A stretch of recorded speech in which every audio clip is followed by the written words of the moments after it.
Welcome to our channel. Today we how to use Google Translate Camera Mode, Travel Tool Guide step by step clearly.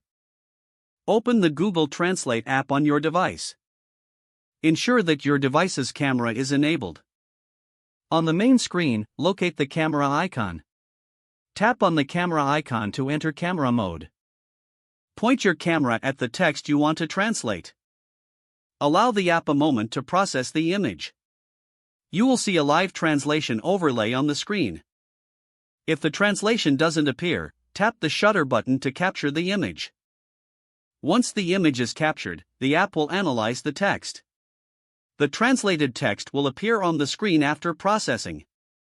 You can adjust the positioning of the translation by moving your device. Take your time to frame the text clearly for better results. If needed, you can switch between languages at the top of the screen. Make sure to select the correct source and target languages. You can also save translations for offline use. Explore additional features like text-to-speech or copying the translation. Use the import option if you have an image stored on your device. Select the image and tap Translate to see the translation. Keep your app updated for the best experience and features. Practice using the camera mode with different types of text. Enjoy seamless communication while traveling with this helpful tool.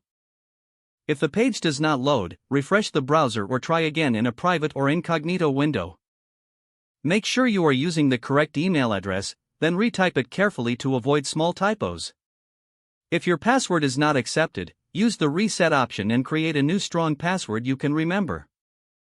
Check your spam folder for verification or security emails, then complete any requested confirmation steps. Enable two-factor authentication if available to improve account security and reduce unauthorized access risk. After signing in, review your profile details so your contact information and settings are accurate and current. If you see an error message, note it down and try again after restarting your device and internet connection. Don't forget to like this video and subscribe to our channel for more step-by-step tech guides.